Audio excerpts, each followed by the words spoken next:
vamos a iniciar con un punto de partida. Me parece clave y fundamental, siempre que hablemos, y al menos mi propósito en este espacio, es decir, desde acá me paro. Creo que ya empecé diciendo desde las clínicas jurídicas del litigio estratégico, ya hay una apuesta, ¿no? Ya hay un enfoque. Entonces que desde allí me paro. Hablemos de esos diálogos, de los temas principales, justicia climática, acuerdo de Escazú. Quiero traerles un litigio que me motiva mucho, desde hace 2 o 3 añitos, que es el desplazamiento forzado por cambio climático. Y como allí, en ese tema puntual, que no lo puedo abordar desde lo teórico porque tiene una complejidad mayúscula y ojalá nos conectemos para conversarlo después. Este tema de desplazamiento forzado, sí que creo yo que va a ser uno de los temas del litigio, y lo va a ver al final, que va a estar, pero presente, lastimosamente, pero que nos mueve. Y va a reflejar interseccionalidades brutales de género, de personas con discapacidad, de adultos mayores. Y les traigo un casito chiquito, en donde queda todo eso combinado. En esa movilidad humana forzada por cambio climático, que es el desplazamiento forzado por cambio climático. Y ya algunos diálogos y reflexiones finales. Entonces les digo y les comento entonces que hay una apuesta, por aportar un poquito. Esas imágenes que ven ahí, no sé si alguno de pronto conoce algunas de las de, a ver, de este lado. Arriba Turbo, abajito San José de Uré, arriba en Córdoba, sur de Córdoba. Ahí al fondo, ahí en la partecita del fondo, Río Atrato. Y esta partecita que es bien linda, no sé si pues, las personas que son especialmente de Colombia, Tumaco, ¿no? Exactamente. Y ahí van a ver los diálogos que con mucho respeto y con mucho cariño tuve el honor y el gusto de desarrollar en los últimos 7 meses con comunidades afro-negras y palenqueras, hablando de esto, de acuerdo de Escazú, de justicia, y conversando mucho sobre esas injusticias estructurales y sobre la necesidad de visibilizarlas por lo menos un poco. Puntos de partida ahí en esas reflexiones, en estos espacios, o hipótesis también que han sido lastimosamente confirmadas: el racismo estructural en el acceso al agua potable en nuestro país.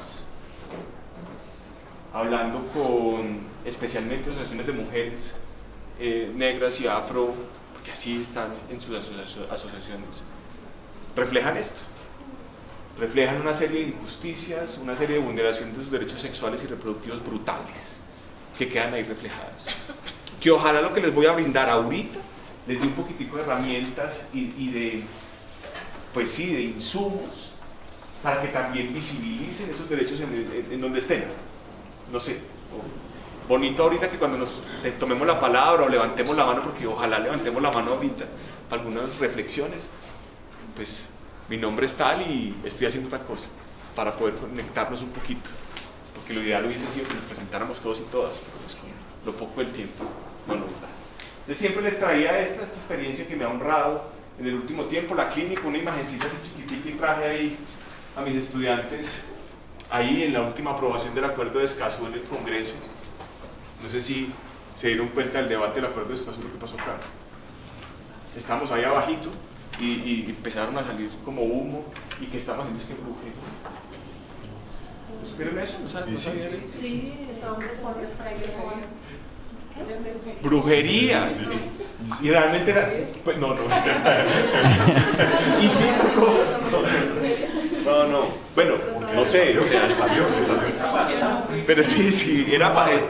A ver, era un frailejón Ernesto Pérez y una señora estaba pues colocándolo ahí con unas velitas. Pero lo que refleja esa imagen de estudiantes, lo que refleja la otra de la participación que estamos tocando ahorita con asbesto, fuimos parte pues del proyecto de ley que prohibió el asbesto, que un puntico ahí, si hay alguien que trabaja con sustancias tóxicas, ojo con el asbesto, está invisible esa ley del 2019, invisible, nada de ruta de atención integral para víctimas, nada de esa ruta de atención, está ahí, y sustitución, cero. Por eso es lo que pasó en Italia y en Australia, lo hemos investigado, 10 veces, o sea, aumentó en 10 veces la incidencia de cáncer por asbesto después de la sustitución. Empieza la sustitución y se multiplica exponencialmente. Acá ni siquiera ha empezado la sustitución. Esas tejitas, es muy fácil identificar lo que hay asbesto. Yo siempre cuento el chiste de estos de hermanos a la obra. ¿Se han visto esa cosa de hermanos a la obra? Esa cosa que son dos gemelos y llega a aparecer asbesto y eso corren como si fuera la cosa más miedosa. Acá están los escombros. Todavía sigue estando ahí. Entonces, temitas que nos interesan y fracking me dice, paso así, paso así. Primera pregunta, alguien que me quiera colaborar, por favor, con una palabra que se le venga a la mente cuando escucha justicia climática. Una sola palabrita. Restitución. Restitución, me encanta. Ese es el final de lo que voy a decir ahorita. Y vas a ver que esa palabrita va a estar en la definición que les voy a proponer. ¿Qué otra palabra? Conciencia. Equidad por allá, ejemplo. Conciencia. ¿Cuál otra?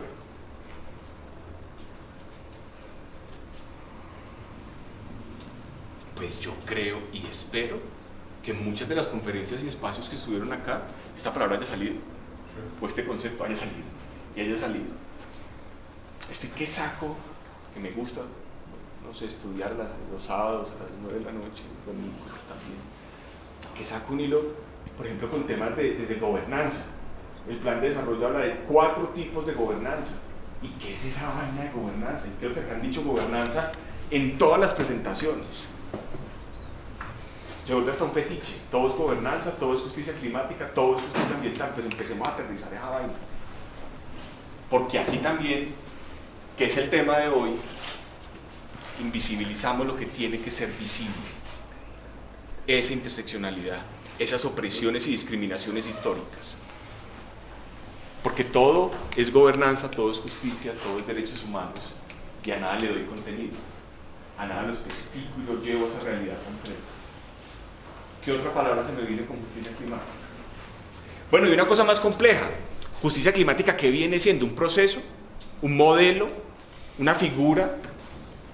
O sea, yo lo que quiero que empecemos nuestro diálogo, perdón, pues ya llevo como 10 minutos, 15 minutos, pero o más, que empecemos nuestro diálogo en un mismo canal que nos lleve a reflexionar cómo materializo estos conceptos en un contexto particular, cómo llevo esta justicia climática a una política, a aplicarla a una norma o a un caso. Vuelvo y les pregunto, ¿qué es justicia climática? ¿Un concepto, un enfoque, una figura, un modelo, un principio, un derecho? Un discurso. Bueno, me encanta, una compañera en el panel que moderamos hablaba de análisis crítico del discurso y me pareció súper potente, con ODS y bueno, súper chévere. ¿Cómo lo definiría si ya dije que es un discurso? ¿Cómo defino justicia climática? Yo sé que estamos muy cansados, pero simplemente un ejercicio para irnos acoplando. Para ellos más que es un proceso, o sea. ¿Un proceso? Sí, o sea, tiene etapas. Sí, exacto. Y lo puedo evaluar. Claro, y tiene un modelo y se busca una resolución en favor de, que precisamente por eso tiene el nombre, la connotación de ambiente, que es decir, acá no son las partes como partes humanas, sino la parte de su relación con, ¿sí? Y ese con es lo que se va a evaluar en la justicia, que tiene un proceso, pero ahí me metiste enfoque, ahí me dijiste evaluar, y cuando yo evalúo me acerco a un enfoque, a aplicar una perspectiva. Bueno, vamos a acercarnos. Yo ni mucho menos haría eso, porque eso sería total, ahí sí injusto, no, sería injusto decirles que hay un solo camino. Les tengo una propuesta de una mirada, asuma o no la asuma, como quiera, pero me parece que es importante decir, yo, Mauricio Madrigal, parto de acá. No me gustó, señor, no está bien. Yo parto de que siempre hay una crisis, ¿cierto? Ajá. Ante si es un discurso es porque va a resolver una crisis, pretende entenderla y en ese caso pues se puede reparar, pero también puedo redistribuir en caso de que sean daños, por ejemplo. Bueno, algunos hablan que es un discurso para reparar daños o redistribuir los daños. Bueno, pero ahí metiste todo lo que vengo a mostrar acá lo fuiste metiendo. Discurso, lo metiste, redistribución, daños, ahí fuiste metiendo unos componentes que vuelvo y les digo, esto no es estático y ojalá me lo nutran ahorita, al final o cuando quieran. Entonces yo lo que les propongo son unas facetas comprensivas o dimensiones comprensivas de la justicia climática distributiva. Partimos de un reconocimiento de que A ver, simplifiquemos lo de las injusticias históricas, de que hay personas y comunidades que sufren esos efectos de peor manera o que están más graves. Partamos de ese reconocimiento. Pregunta, para irnos acoplando, ¿alguna política o norma en Colombia reconoce eso? El Plan de Desarrollo de Gustavo Francisco reconoce las injusticias climáticas. Establece un apartado específico donde dice ciertas comunidades puntuales y específicas que han sufrido más por los efectos adversos del cambio climático. Habla de justicia climática. Ojo que el Plan de Desarrollo no solamente es la ley, son las bases del plan. Hay que atisbarlo como en un conjunto.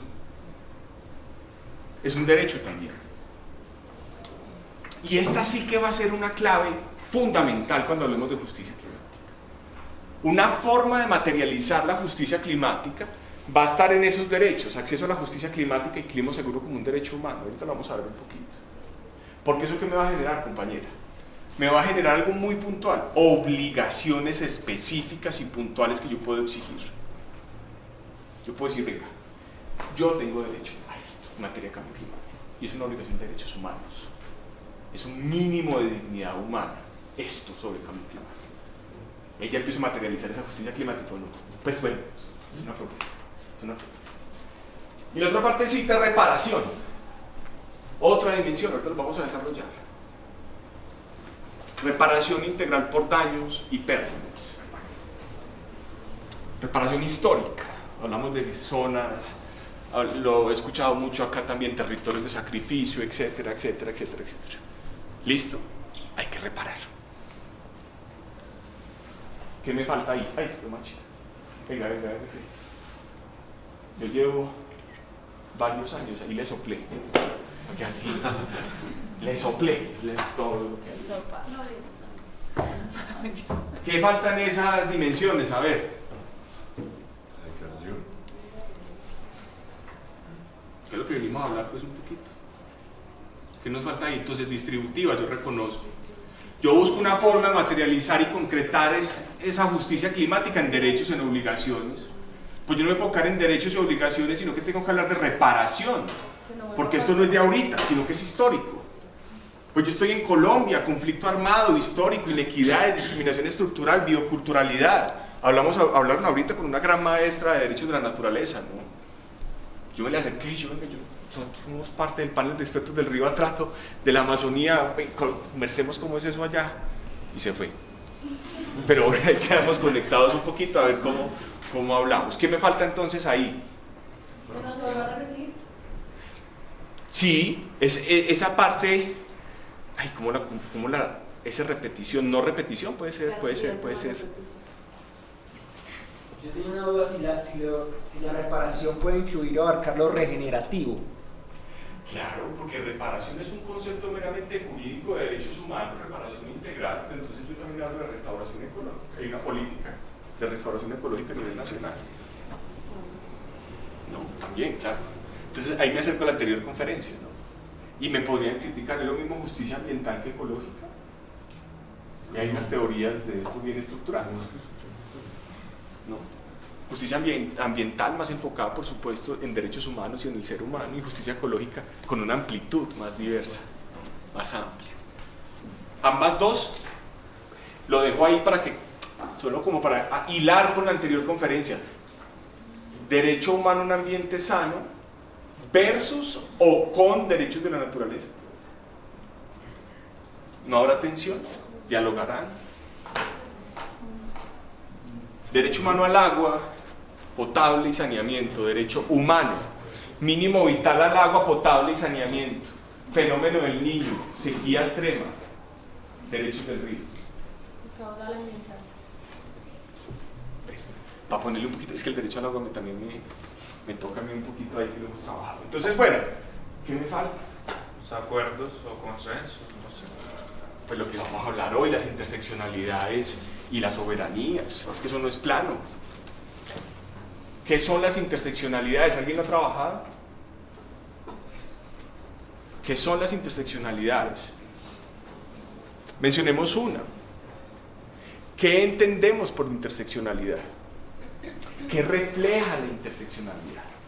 Cuando yo pongo y doy ese pasito, yo digo, yo me puedo quedar con esta mirada general de los derechos humanos y de la justicia, esto que les estoy mostrando, pero yo le digo, uy, venga, va a ser lo mismo en esas personas y comunidades tradicionalmente marginalizadas, una comunidad afro, va a ser lo mismo una mujer afro ahí en esas comunidades, va a ser lo mismo una mujer afro ahí en esas comunidades, pero que tenga una persona con discapacidad o una adulta mayor.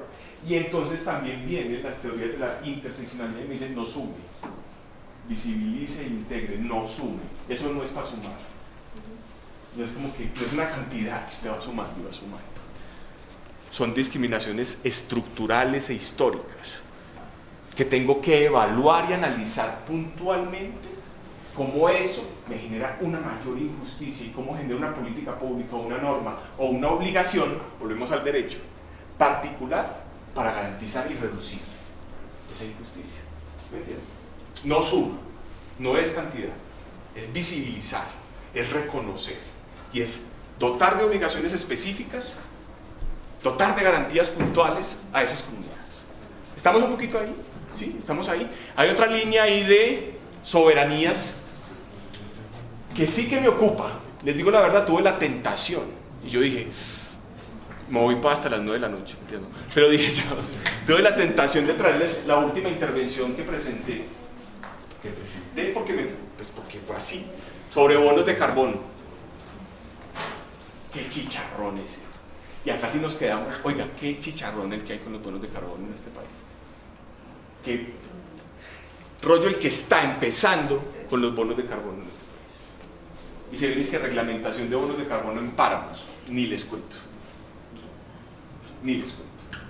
Pero bueno, vamos a meter solo el desplazamiento forzado por cambio climático, ahí vamos. ¿Algún complemento, sugerencia frente a esto? ¿Les parece que por lo menos punto de partida está bien? ¿Les parece que como punto de partida está bien? Compañero. Pues yo lo miraría desde un enfoque o una mirada diferencial. Ajá. Tratar de entender las problemáticas de las comunidades, pero asimismo darles un trato diferente. Las figuras jurídicas están ordenadas de cierto modo, por ejemplo, la reparación para un margen general. Usted víctima de tal situación, te corresponden tantos millones de pesos, pero esos tantos millones de pesos no le servirían lo mismo a una persona que está en Bogotá a la que está por ejemplo, en Tumaco o en Guapi, que las condiciones de vida son totalmente diferentes y así su cosmovisión, su forma de ver es totalmente diferente. Pero ese aporte es no solamente pertinente, sino valiosísimo. Cuando nos sentábamos a hablar con Mateo de la OPIA, que es el coordinador ambiental, hablando de bonos de carbono, él decía, no, es que el problema es que está en riesgo nuestra supervivencia por una sola y sencilla razón.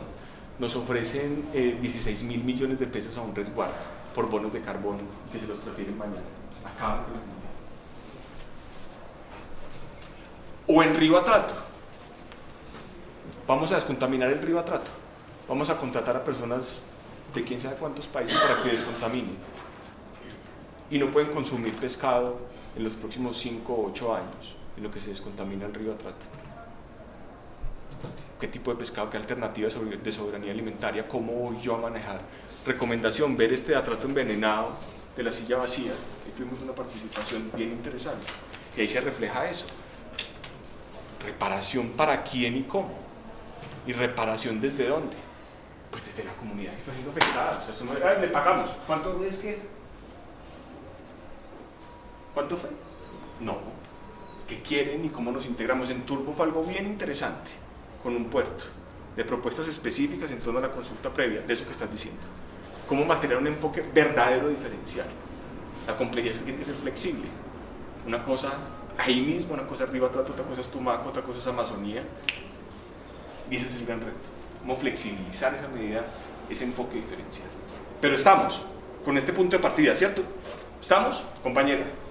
De pronto me surgió una pregunta en términos de que cuando se habla de justicia climática yo pensé en las responsabilidades de las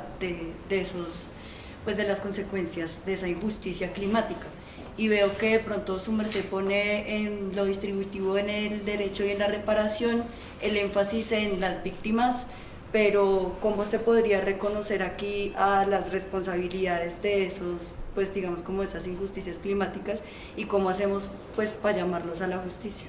Ya vamos para allá. Cuando yo hablo necesario, perdona el papel como abogado, pues, le sale a unas cosas malas.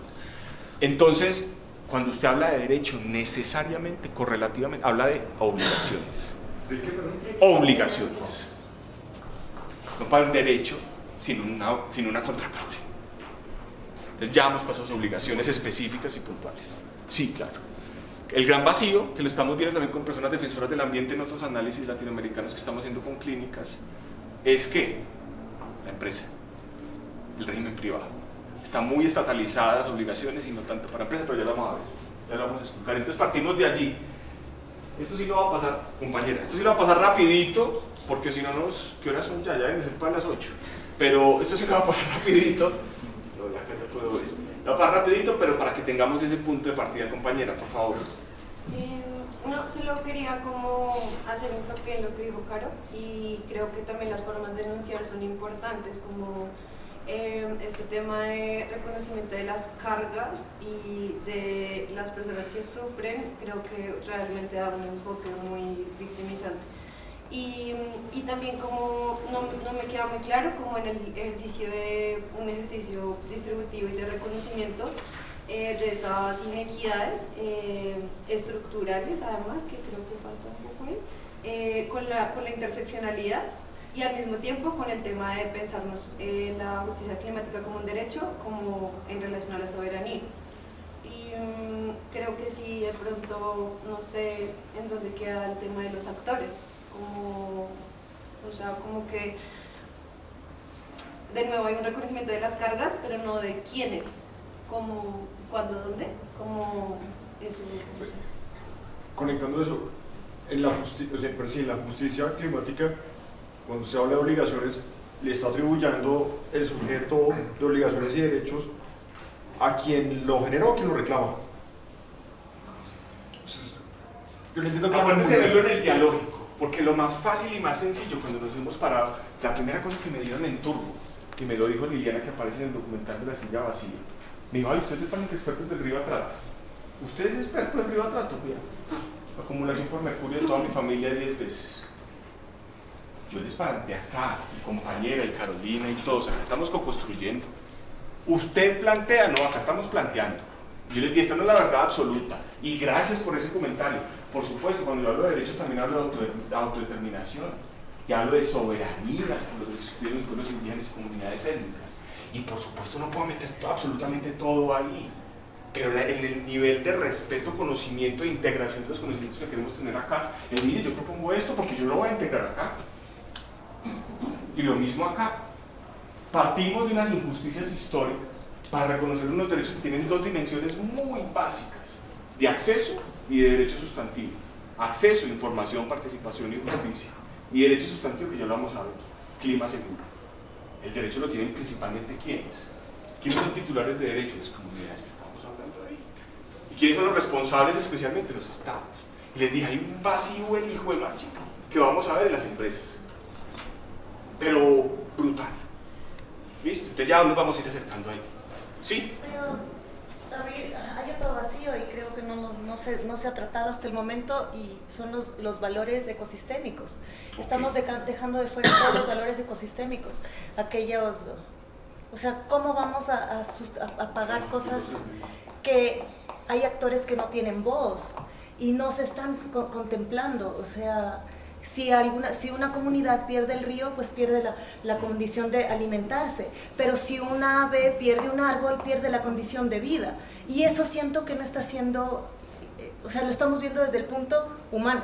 Sí. Desde que me falta, o sea, no siento que esa parte esté representada, y son los actores que en realidad estamos vulnerando, o sea, completamente. Ahí hay el gran punto, y que me ha costado una complejidad brutal, y que no le he encontrado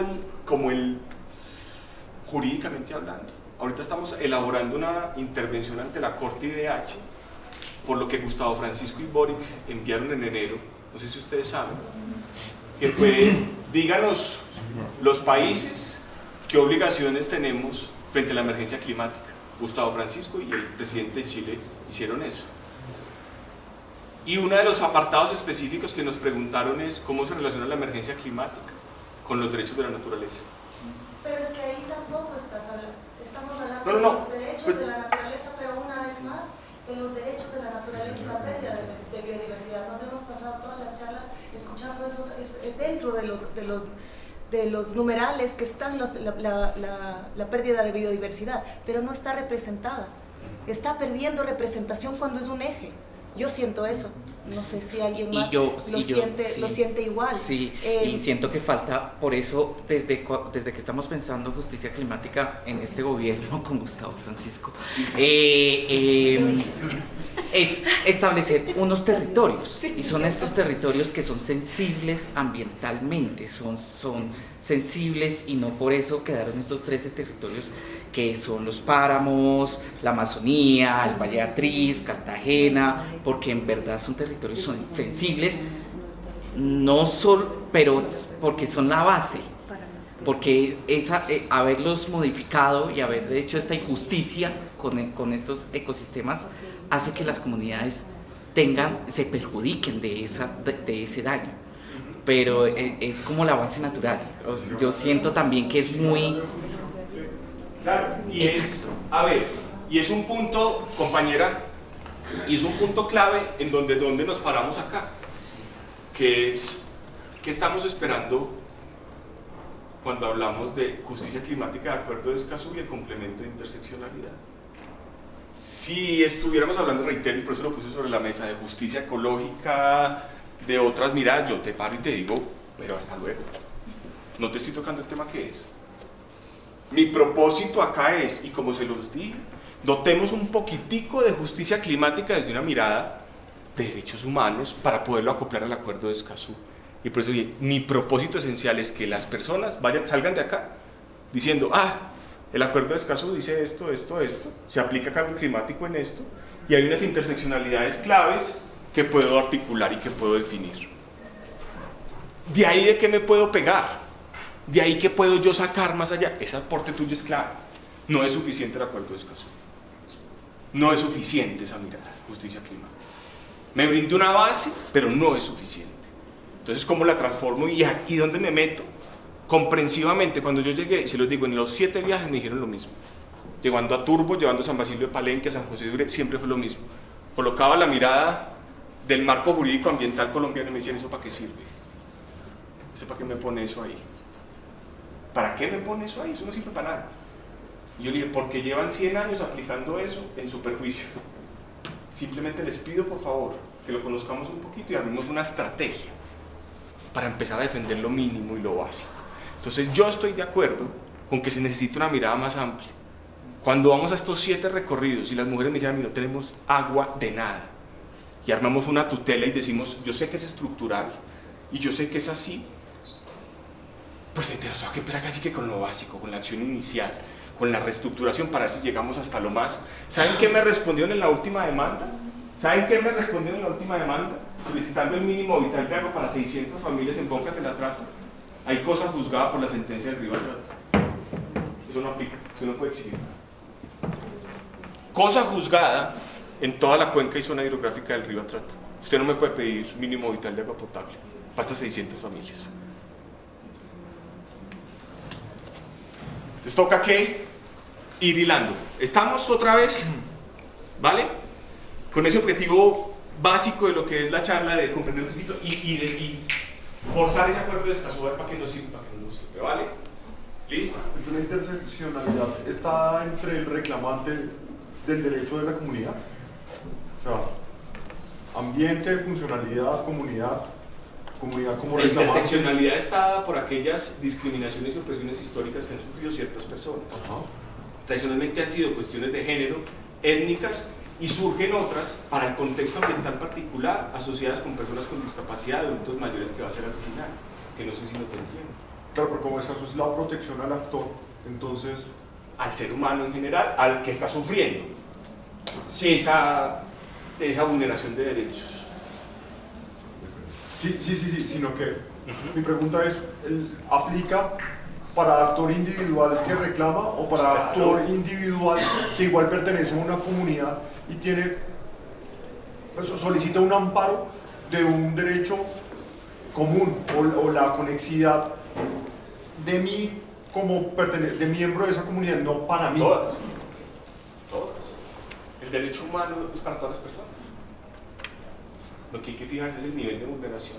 Todas las personas, ahorita esta tutela que les estaba hablando de Bocas de la Trato, es el representante del Consejo Comunitario representando 600 familias. Y puede ser una sola familia. Aquí en el barrio El Codito fue algo similar. Fue una sola familia y se logró la conexión de las 300, pero fue una sola en el que participamos. Fue una sola. Entonces ese de colectivo e individual depende del contexto. Y depende. Pero hay que estar atentos. ¿Quién es titular? El titular del derecho es todas las personas. ¿Quién es el responsable? El Estado. Y es el gran vacío de las empresas. ¿Sí? ¿Estamos? Sí. Listo. Ya pasamos por acá, que lo ampliemos, que la idea es simplemente una sugerencia. Y esta es la metodología que usamos. ¿Alguien ha trabajado litigio estratégico? ¿Ha escuchado la palabra litigio estratégico? Sí. Como que también un fetiche, ¿no? Pues en Colombia por lo menos. Y como tratar de emprender acciones jurídicas que permitan reordenar o modificar ciertos aspectos estructurales que se están desarrollando dentro del Estado. O por ejemplo, que lo que usted decía, hay un racismo estructural en relación con el derecho al acceso potable al agua. Entonces vamos a emprender acciones a través de diferentes mecanismos jurídicos que permitan en últimas que se acabe ese racismo estructural. Y entonces no solamente es una acción jurídica, compañero, ¿recuerdas tu nombre? Orlando. Orlando, no solamente es el tema jurídico. ¿Qué me pasó a mí el año pasado en colegios del Chocó? Tenía eso metido en mi corazón, porque había hablado con varias personas y les dije, venga, quisiera orientar y enfocar un litigio hacia temas de derechos menstruales en colegios públicos de Chocó, porque ninguno tiene agua potable ni saneamiento. En una responsabilidad y en una ética que pueden ver ahí, en una ética del litigio estratégico que no solamente es jurídico, que la acción judicial es lo último. Nos sentamos con las madres de familia y dijimos, venga, esta propuesta, les ayudamos en todo. Y la presidenta dijo, espere un momento, ¿qué pasa si ganamos la tutela? Saneamiento asociado a derechos menstruales y reproductivos, etcétera, ¿qué pasa si ganamos la tutela? Cierran todos los colegios hasta que no tengan agua potable. Pues sí, pues el nivel de violencia y tasa de deserción de las niñas y adolescentes es brutal, y ahí están las cifras, están los diagnósticos, está todo. Se paró la presidenta y dijo, no podemos, acabamos de salir de pandemia, no podemos, pues ¿qué hacemos? O sea, no podemos. Otra estrategia, incidencia en políticas públicas. Movamos un proyecto, divulguémoslo con cuidado y sin acción, sin daño. Nos dijeron, bajamos una radionovela jurídica. Vamos para nuestra tercera radionovela jurídica. Una sobre licencias ambientales, otra sobre derecho al agua y otra mucho más complicada, acuerdo de escasos. ¿Para qué? Con comunidades. ¿Cómo quieren? ¿Sabe cómo se llama una Orlando? La Tunda. Divina. Esta radionovela. Por el fuerte tribunal. Entonces, vamos, no solamente el litigio estratégico es eso. Es cómo lograr armar toda una estrategia que tenga un componente jurídico, uno político, una investigación y una apropiación social y que me logre esos cambios estructurales. No cambios estructurales que salga yo un caracol en el ojo de la noche, como de Eduardo Porras, ni nada de esa gente, no. Me interesa un cambio estructural en un sistema de vida, en una estructura particular. No tanto el ruido, que ese es como lo que ha pasado, es porque salen noticias, es porque es fracking, es porque es frailejón, no es necesario. No es necesario. ¿Cómo se ha regulado el cambio climático a nivel global? Sí. Es una palabra fuerte. ¿Cuáles son? Pues se ha consagrado, se ha reconocido en normas jurídicas. ¿Cómo han sido esas normas jurídicas y cuál ha sido la naturaleza de esas normas jurídicas? Exactamente, exactamente. Un carácter más flexible, más técnico, no vinculante, exactamente. Y esa en esencia la primera etapa y la pasamos así. Listo. ¿Qué es la COP? ¿Qué es la COP? Una reunión donde los ejecutivos Exacto. las empresas financian todo y eso es la COP. Exactamente. Es un espacio de reunión que todos los instrumentos ambientales internacionales lo tienen. No solamente es de cambio climático, el Acuerdo de Escazú lo tiene en biodiversidad y lo tienen todos. Pero yo quiero que le quede otra cosa muy importante clara, porque cuando cuestionamos, que me pasó a mí esos 7 años viviendo en la Riviera Maya y en la península de Yucatán con comunidades mayas y trabajando por los acuíferos subterráneos, que fueron 6 añitos que estábamos con el Centro Mexicano de Derecho Ambiental, siempre me decían lo mismo: usted hippie, vaya, siga amarrándose a la palmera. Porque cuando me decían eso y me decían el IPCC y me decían cuál es el principio base de la cumbre de cambio climático, en el 2010 que estuvimos en la cumbre de cambio climático ahí en Cancún, me dice: ¿usted qué sabe usted de eso? Y yo, el IP, ¿qué sé? ¿Qué? Pucha. Y ahí me dejaron a mí. Y yo, la COP es la tesis. Entonces, primero, reunión. Segundo, es el órgano de toma de decisiones de los instrumentos internacionales. Ojo con eso. Ahí se toman las decisiones, hace parte del organigrama del instrumento para poderlo aplicar. Ahí se toman las decisiones. Y el IPCC, saqué un hilito en estos días ahí en redes sociales cuestionando el Estudio Nacional del Agua de 2022. Porque el IPCC nos guía y nos dice: los estudios científicos sí tienen que hablar de justicia, sí tienen que hablar de derechos humanos, sí. Y el Estudio Nacional del Agua no menciona en ningún lado derecho de nada, ni derecho al agua. Bueno, ya hablando tanto de agua, ¿se reconoce el derecho al agua humano al agua en Colombia? No. ¿En la Constitución? No. ¿No? ¿Seguros? Servicio. Exacto. Artículo 49 y 357 es un servicio. Y la ley 142 dice es un servicio. Y la Corte Constitucional desde el 92 lo ha reconocido como un derecho fundamental. 13 veces se ha intentado reconocer. 13 veces. Y no lo quieren reconocer en nuestro país. Listo. Seguimos. Esta primera parte entonces institucional, totalmente institucional. Informes del IPCC. ¿Quién es la colombiana que está ahorita en el IPCC? Que eso casi siempre, hablando de institucionalidad, eso no importa. Si fuera un macho blanco de Uniandes, sí saldría en primera plana. No. De la Universidad de Antioquia, a propósito. Paola Arias. Gran científica, dura, pilera. Imagino que ya que la habían tratado acá, que la han visibilizado porque es una dura en el grupo de adaptación. Lo mismo que Jimena Nieto.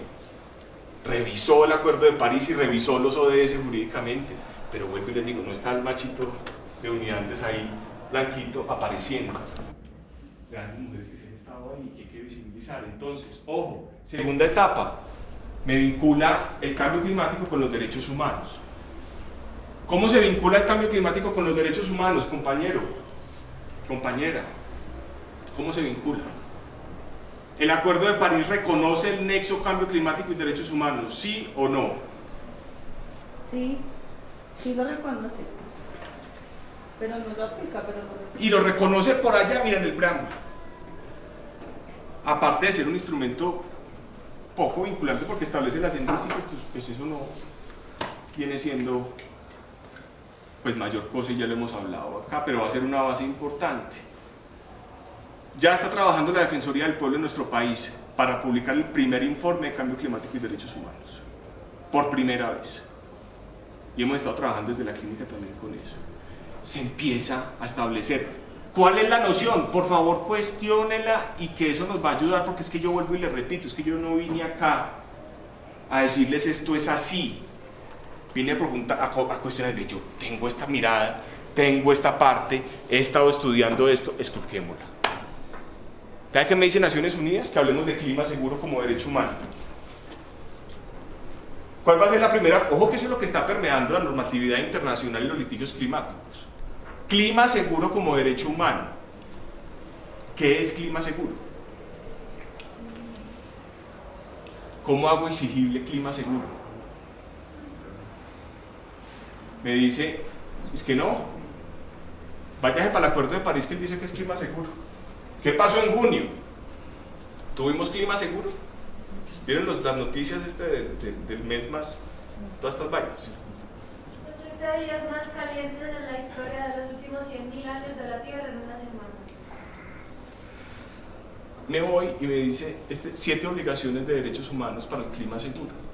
Acceso a la información, participación, pueblos indígenas, 4 sustantivas. Lo más genérico que te puedas encontrar. Los estados deben de respetar el clima seguro. Los estados deben de proteger el clima seguro. Los estados deben de cumplir el clima seguro. A ver, yo entiendo que tenemos que tener una mirada crítica, cuando uno llega y se va a defender los derechos de las comunidades y se va a estos viajes y se vaya y revisa las normas que tenemos actualmente, nos toca que empezar a exigir desde lo más básico hasta lo más básico hasta lo más básico y ver de dónde nos pegamos. Esto es de 2019. Esto es de 2019. La primera pregunta va a ser: ¿existen normas en Colombia o en América Latina que integren los derechos humanos? Y sí. Ojo que esto está mal, esto está básico. Pero quitémosle un poquitico a la teoría de entonces me dijo y acá y publicaron un paper allí. Pues está bien, hacia allá vamos. Pero lo que tengo de derechos y que puedo exigir en un tribunal y que lo puedo complementar con la otra mirada, que por lo menos es esto lo básico, ¿está en alguna norma? No, porque solamente llega a ambiente sano. Y si acaso, no, la pregunta más compleja estaría: ¿alguna norma desarrolla el derecho a un ambiente sano? Es meramente administrativo y nos devolvemos a lo de allá. Permisos, recurso natural, hablemos del recurso natural, no hablemos de nada más. ¿Sí o no? Entonces primero empecemos a caminar, a esculcar esta vaina que está muy plana, ¿qué me dice? ¿Cómo la puedo empezar a aplicar un poquitico más extensiva? ¿Nos da algo el acuerdo de Escazú? Pues vamos a ver. Mire cómo se acerca. Y esto les quedé ahí nomás. Mire lo que me dicen las empresas. 5 obligaciones: reducir emisiones. Reducir emisiones de sus productos. Reducir emisiones, procurar reducir, de sus proveedores. Acceso a la información. Esta es la más compleja de todos. ¿Por qué se los digo ahí? Porque si usted mira los informes, salió ahorita de los barcos y de las aerolíneas. ¿Qué dice? ¿Sí se alcanza a ver ahí? No, relacionado con las empresas tengan acceso a recursos eficaces. Las personas afectadas por violaciones de derechos humanos, ahí les aparece, relacionadas con empresas tengan acceso a recursos eficaces. Eso es acceso a la justicia climática, mejor dicho. ¿Pero eso dónde está? ¿En el acuerdo de París? No, en el informe que les mostré acá, no, ni siquiera hemos llegado a Escazú. Y ahí viene una primera, acá hay alguna persona que tenga y cometa el error de ser abogado o abogada. Sí, este es un informe del relator de Naciones Unidas sobre Derechos Humanos y Ambiente. Es un informe temático. ¿Esto es vinculante? No. ¿Las observaciones generales son vinculantes? No. Y con ese no, me voy yo a decir: ¿usted sabe de dónde ha reconocido la Corte Constitucional Colombiana el derecho humano al agua desde 1992? Y lo forzó en el 2002, desde la observación general número 15 del 2002, que reconoce el contenido de alcance del derecho al agua. Para nada, lo asume. Y es la oportunidad de decir: esta cosa tan plana me puede servir para algo, o simplemente lo desecho y dice: es que eso no tiene una mirada, o la mirada teórica, o cómo lo asumo desde un compromiso de defender los derechos como punto de partida. Lo mismo es Escazú, y yo se los conté y lo vamos a ver ahorita. Me tengo que apurarme un poquito para que por lo menos le quede el contenido de alcance del acuerdo de Escazú, por lo menos esa basecita. Me decía: usted tiene un fetiche con el acuerdo de Escazú, porque lo defendía en todas partes. Usted debe defender su perrito, se llama Escazú. Me decía usted: pues el dogma de Escazú, usted todo es Escazú. Porque, se los digo, estaban 4 audiencias en el Congreso y me decían: castrochavista, de la izquierda global, que se había metido el comunismo a la Universidad de los Andes. Y yo, por defender Escazú, que es lo más básico, sin ser un fetiche, lo más básico de lo más básico. Entonces, bueno, queda claro, ese es el informe temático, no es Escazú, es el informe temático, que habla de clima seguro como derecho humano. Nos va a tocar que apurarle para que por lo menos tengamos una basecita del acuerdo de Escazú y nos quede esa basecita.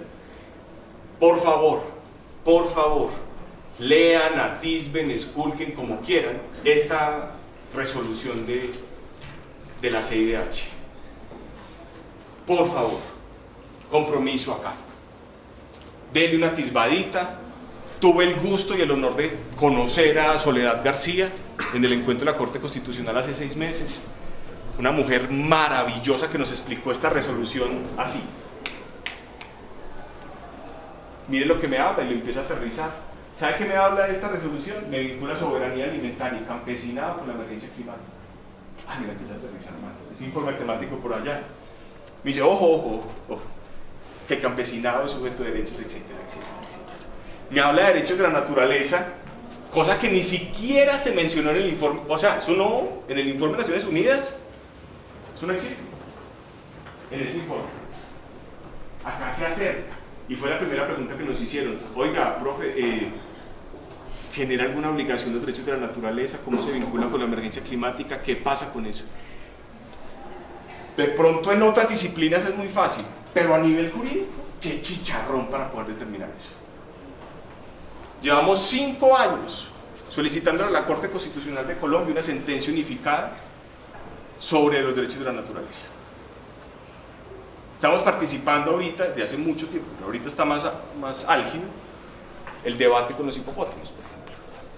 Río Magdalena, sujeto de derechos, ya está cuestionada la resolución que los declara como especie invasora, pero cuando no estaba esa resolución, seres sintientes que también tienen derechos, que están afectando, o que hay una controversia con 12.000 kilómetros cuadrados de ecosistemas del río Magdalena. La ley 2169. Solamente una ley, usted ve la principal, 1931, y no dice nada de justicia, nada de derechos humanos, nada de nada. Así estamos de jodidos.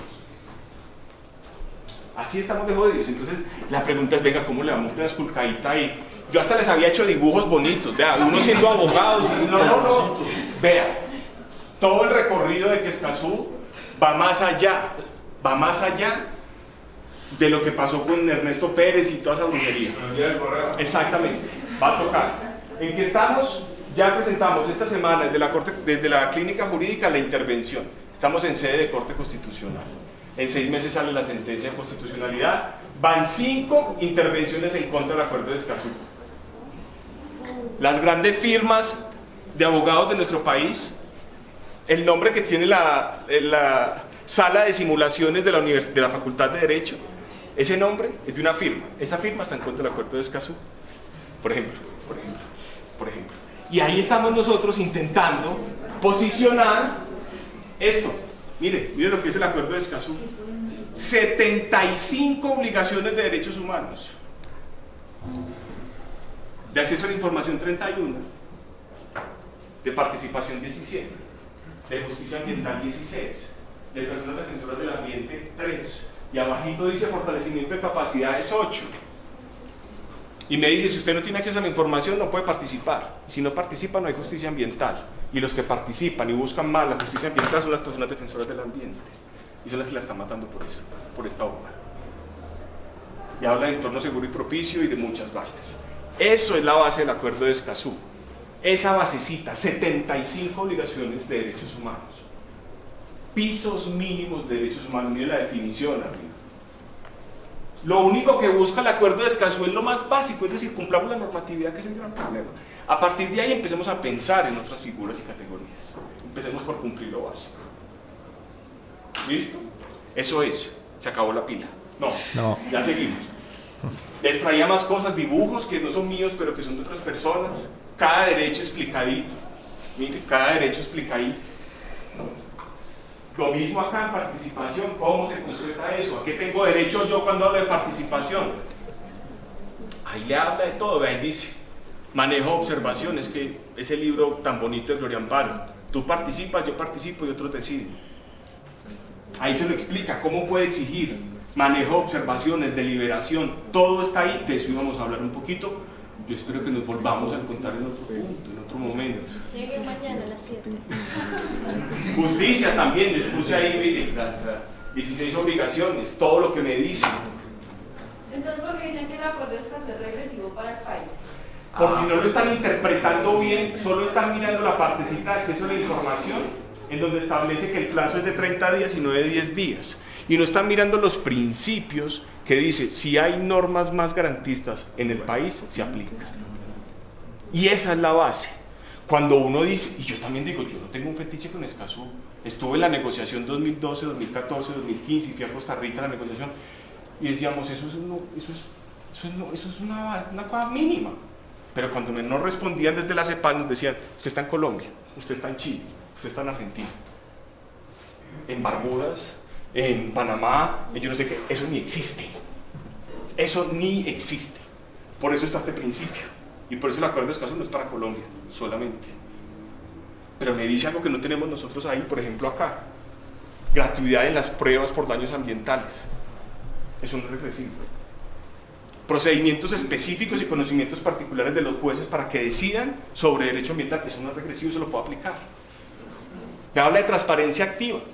Tengo que tener un sistema de información público que me ubique en los sitios contaminados en Colombia. Público, georreferenciado. Eso me dice el acuerdo de Escazú. Eso no lo tenemos. Primera pregunta, alguien que entre, que atisbe, que esculque. Sistema de información sobre cambio climático. ¿Tenemos? ¿Tenemos? El SISCLIMA es el sistema de gestión que está en el decreto que les mostré ahorita. Pero tenemos un sistema donde podamos decir, ay, mire, yo quiero tener información sobre emisiones. ¿Qué me dice Escazú? Eso es un derecho humano. La transparencia y todo eso de rendición de cuentas, que es como voluntad política, eso no es voluntad política. Eso es un derecho humano y lo puedo exigir. ¿Listo? Hicimos en cada una de las leyes de cambio climático de los 5 principales países. Y yo pues soy abogado, pues trato de dibujarlo más bonito, en donde los que tienen colorcitos ustedes lo pueden ver. Información la lupita, participación las manitos y el garrotico pues justicia. ¿Cuáles reconocían estos derechos? La del Perú, brutal. Brutal. Brutal. Tiene hasta uno específico y un apartado específico de cómo participan las comunidades indígenas en la gestión del cambio climático. Específicamente, y no como temas de asistencialismo. No, participación real, efectiva. No sé si se está cumpliendo o no, pero por lo menos en el reconocimiento está. Pero, aplicando el acuerdo de Escazú. Sí, pero no se me contenga ahorita. Pues. Les traía el caso de las intervenciones de Saravena, de personas adultas mayores, de bonos de carbono, el podcast y cómo comunicábamos las sentencias y con comunidades, pues con juventudes. Las participaciones en emergencias climáticas también se les había contando. ¿Has participado en, conocías las personas de Antioquia? Que eso es una belleza.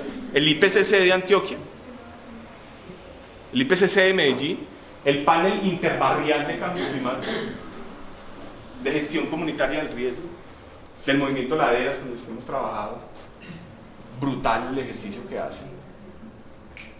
Y bueno, les traigo unas cositas de género brutales que creo que hay que visibilizarlas, y es cómo materializar específicamente todo lo de cambio climático en esa intersección. Me parece muy valioso lo que ha hecho, que está oculto y que no se ha aplicado, lastimosamente, el Ministerio de Ambiente. Eso lo hizo con la plataforma de Mujeres Rurales, y esto es un ejercicio, no veamos Ministerio de Ambiente, sino toda la plataforma de Mujeres Rurales.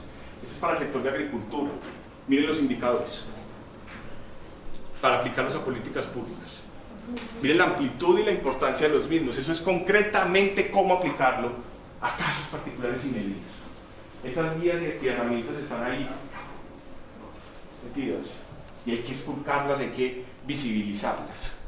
Miren, me dice, mejora de oportunidades para las mujeres y personas con orientación sexual e identidad de género. Estos son cualitativos y cuantitativos. Proporción de tierra titulada para personas y para mujeres y personas con... Son cosas más específicas para hablar políticas públicas y concretar esos enfoques que les estoy proponiendo. Litigios climáticos, transiciones energéticas, inundaciones, bonos de carbono. Acaba de salir la ley de pasivos ambientales. ¿Qué son los pasivos ambientales? Deuda histórica, exactamente. Eso que no tiene responsable, que está ahí sin saber. Y ahí venía la última pregunta. Exactamente. Exactamente, que ahí está la reparación o qué pasa. Y ya la pregunta al final sería un poquitico cómo se relacionan estos. Pero bueno, nos quedó ahí un poquitico la conversa, estuvo chévere el debate. No, eso era para que ustedes lo respondieran. No, o sea, mire, ¿cuál es su postura frente a eso específico? Es decir, acá hay tantas formas de pensar tan diferentes. Y hay tanto en qué pensar que yo diría, a mí me encantaría saber colectivamente un punto de partida, ¿sí? Para hacerlo grande. El punto de partida va a estar de todas formas determinado por lo que no les puedo detallar mucho. Y es que el acuerdo de Escazú me permite detallar obligaciones de acceso a la información, participación, justicia y personas defensoras del ambiente en materia de cambio climático, que era lo que yo quería hacer. Cuestionar esas normas, cuestionar esas políticas, Y mi reflexión iba a que el acuerdo de Escazú no es suficiente, a que hay que meterle interseccionalidad, a ver, desde lo plano, no desde derechos humanos, desde derechos de la naturaleza u otras miradas. Pero lo que yo les decía es, esto es la base, esto no es el ideal ni la panacea, pero lo que nos tocó que luchar para lograr esta base, que todavía no se ha aprobado, ha sido mucho, pero mucho, bastante, que otros, lo que sea, y hay mucho, sí, pero como proceso costó y no se ha aprobado todavía, y es lo mínimo, lo más básico, lo más esencial que hay. Corrimos un poquitico, yo les agradezco por todos los aportes y por todos los comentarios, sí, gracias.